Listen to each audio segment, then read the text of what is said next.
gusto ko lang parang magbigay ng disclaimer dun sa yung mga tao na nagsasabi na and so I feel like it's just fair for me to be able to give myself the happiness that I deserve. May makahulugang post sa Instagram si Andy Eigenman na napansin din ng netizen na hindi na-follow ang aktres sa fiancé na si Filmar Alipayo sa isa't isa. Ibinahagi ni Andy sa kanyang Instagram story ang cryptic post tungkol sa lobo na bihisto pa.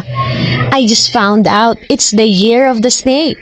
I thought it was the year of the wolf in sheep's clothing, ani Andy.